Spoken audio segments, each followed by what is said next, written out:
Bacteria of medical importance में आज हमारा टॉपिक है माइकोबैक्टीरिया। तो माइकोबैक्टीरिया टॉपिक के अंदर सबसे पहले हम माइकोबैक्टीरियम के बारे में बात करें तो ये एसिड फास्ट रोड्स होती हैं जिन पे वैक्सी सेल वॉल पाई जाती है। ये ऑब्लिगेट एरोब्स हैं, इनको एयर की आवश्यकता होती ही है। इनकी सेल वॉल यूनिक होती है, इसमें लिपिड्स का हाई कंसेंट्रेशन होता है और खास तौर पे माइकोलिक एसिड का जो कि लॉन्ग चेन फैटी एसिड है। तो इस कारण से जो माइकोबैक्टीरिया है ये हाईली रेजिस्टेंट होते हैं डेसिकेशन के लिए और मैनी केमिकल्स के लिए इंक्लूडिंग NaCl, NaOH। माइकोबैक्टीरिया जो है वो यूवी के प्रति भी सेंसिटिव होते हैं। खासतौर पे ये ओरामिन रोडामिन स्टेनिंग से इन बैक्टीरिया का पता लगाया जाता है जो कि fluorescent Apple green colour show करते हैं। हम बात कर रहे हैं माइकोबैक्टीरियम ट्यूबरकुलोसिस की। तो ओरामिन रोडामिन स्टेनिंग की जाती है जो कि फ्लोरोसेंट एप्पल ग्रीन कलर देती है। जैसा कि आपको पता है ये एसिड फास्ट है, ऑब्लिगेट एरोबिक है। लोस्टिन जेंसन मीडियम के अंदर ये ग्रो करते हैं। ये नियासिन का प्रोडक्शन करते हैं, इसलिए इन्हें कल्चर में नियासिन की आवश्यकता नहीं है। और इसी तरह से ये कैटेलेज भी कल्चर प्रोड्यूस करते हैं, हीट सेंसिटिव कैटेलेज, जिसके कारण कल्चर में आवश्यकता नहीं है। कैटेलेज नेगेटिव हो गई। तो इनका जो रिजर्वोयर है वो ह्यूमन लंग है। ट्रांसमिशन अगर हम देखें तो रेस्पिरेटरी ड्रॉपलेट से और ड्रॉपलेट न्यूक्लियाई के जरिए इसका ट्रांसमिशन होता है। और इसके प्री डिस्पोजिंग फैक्टर यानी कि वो स्थितियां जिनमें इसका होने के चांसेस अधिक रहते हैं वो है पावर्टी, गरीबी। याद रखिए गरीबी भी एक स्थिति है जो बीमारियां पैदा कर सकती हैं, उनमें से एक ट्यूबरकुलोसिस भी है। HIV इन्फेक्शन और इम्यूनो सप्रेशन की स्थिति होना।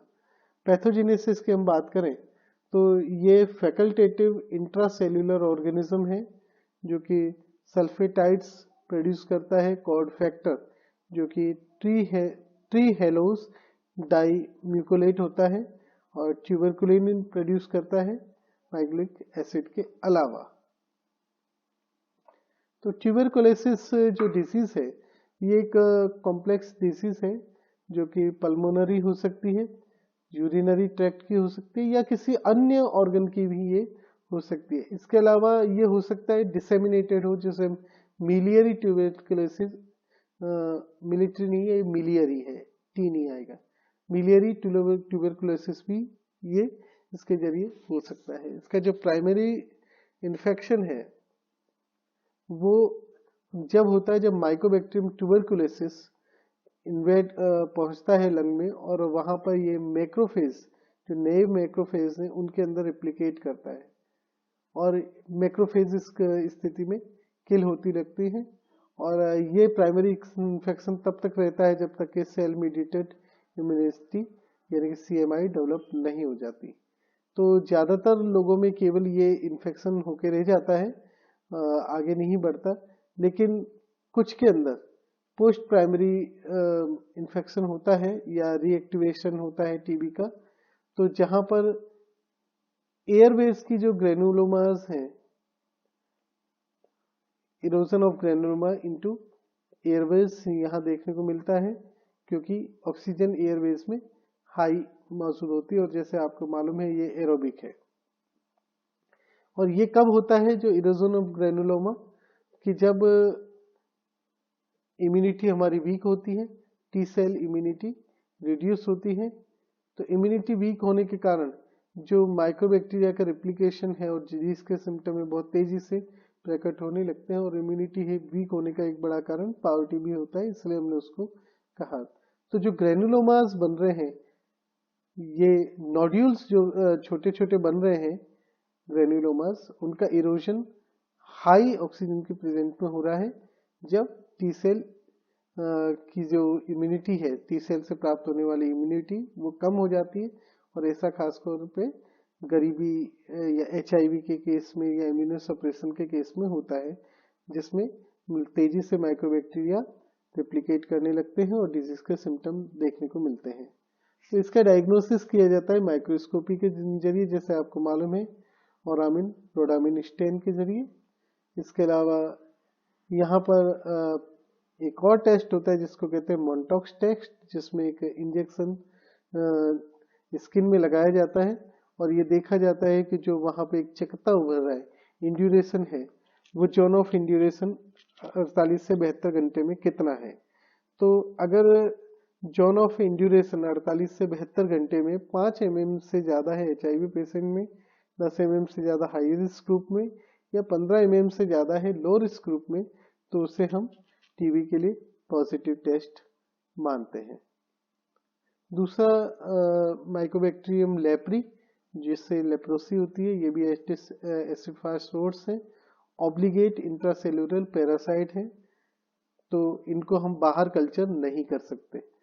इनकी ऑप्टिमम ग्रोथ जो होती है बॉडी टेम्परेचर से कम पर होती है, तो इसलिए ये ध्यान रखिएगा, क्योंकि ये बॉडी टेम्परेचर से कम पर ग्रो करते हैं और केवल इंट्रासेलुलर ही हो सकते हैं, इसलिए ये ह्यूमन म्यूकोसा, स्किन और नर्व एंडिंग पर ही पाए जाते हैं, क्योंकि ये तुलनात्मक रूप से ठंडे हिस्से होते हैं। तो ह्यूमन म्यूकोसा, स्किन में भी खास तौर पे एक्सट्रीमिटीज और नर्व एंडिंग, ये इसके सिग्निफिकेंट रिजर्वायर है। इसका ट्रांसमिशन नेजल डिस्चार्ज से होता है, जो कि अनट्रीटेड लेप्रोमेटस लेप्रोसी पेशेंट से होता है उसमें। तो लेप्रोसी अगर हम देखें तो ये एक डिजीज का पूरा एक कंटिन्यूम है, जिसमें इंडिटरमिनेट स्टेज, जिसको हम बॉर्डर लाइन स्टेज कहते हैं, वहां से स्टार्ट होके ultimately 2 extreme forms of disease में ये जाता है, जिसमें एक है ट्यूबरकुलोसिस, जो कि ट्यूबरकुलोसिस जैसी होती है, जहां पर स्ट्रॉन्ग CMI यानी कि सेल मीडिएटेड इम्यूनिटी स्ट्रॉन्ग होती है, जिसमें लेप्रोमिन टेस्ट पॉजिटिव आता है। टिश्यूज में जो बैक्टीरिया है उनकी तादाद कम रहती है, इंपॉर्टेंट चीज है। तो यहाँ पर जो डैमेज हो रहा है वो ट्यूबरकुलोसिस की जेरे, जैसे इरोजन ऑफ ग्रेनुलोमा वहां देखा था, तो यहाँ भी ग्रेनुलोमास के माध्यम से डैमेज हो रहा है। तो क्योंकि एनिमल की संख्या ऑर्गेनिज्म कम है बैक्टीरिया, तो यहाँ लेजन्स भी कम ही होते हैं, मैक्यूलर होते हैं, छोटे छोटे डिसेमिनेटेड होते हैं, और लेकिन यहाँ पर भी अंतिम स्थिति में जो उंगलियां हैं और एक्सट्रीमिटीज हैं वो नष्ट होने लगती हैं। लेप्रोमेटस के अंदर अगर हम बात करें तो यहाँ पर कमजोर सेल मीडिएटेड इम्यूनिटी देखने को मिलती है। तो कमजोर सेल इम्यूनिटी और लेप्रोमिन टेस्ट नेगेटिव आता है, तो इसके कारण जो ऑर्गेनिज्म का नंबर है वो काफी हाई होता है टिश्यू में, जिसके कारण फॉर्म सेल्स बनती हैं जो कि टोटली फिल्ड हो जाती हैं इन माइकोबैक्टीरियम लेप्री से। तो यहाँ पर जो डैमेज हो रहा है वो हो रहा है सेल्स में बैक्टीरिया की ओवर ग्रोथ से। तो इस कारण से ऑर्गन में जो खास तौर पे स्किन है और एक्सट्रीमिटीज है, वहां पे बहुत सारे आपको घाव देखने को मिलेंगे, नोड्यूल्स बन जाते हैं, जैसे वहां मैक्यूलर है बहुत छोटे छोटे दानों के रूप में, या नोड्यूलर है, यहाँ पे अंतिम में पेरेस्थेसिया देखने को मिलेगा। आईब्रो भी खत्म हो जाती हैं, नेजल सेप्टम का डिस्ट्रक्शन हो जाता है, और एक जो टिपिकल हम कुष्ठ रोगी का चेहरा बना देखते हैं लियोनाइन फेसिस, जैसा ये क्या कहते हैं बिल्ली जाति जैसा चेहरा वो नजर आने लगता है। इसका जो डायग्नोसिस है वो पंच बायोप्सी या नेजल स्क्रैपिंग से होता है, एसिड फास्ट स्टेनिंग से, या लेप्रोमिन स्किन टेस्ट से होता है। लेप्रोमिन स्किन टेस्ट भी आप याद रखिए कि केवल आपको ट्यूबरकुलोइड में मिलेगा।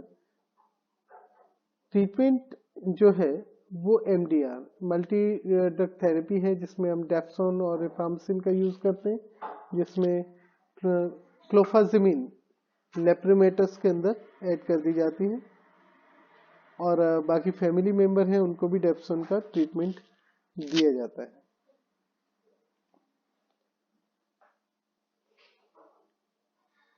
तो यहाँ हम इस टॉपिक को खत्म करते हैं। नेक्स्ट टॉपिक हमारा HIV पर होगा।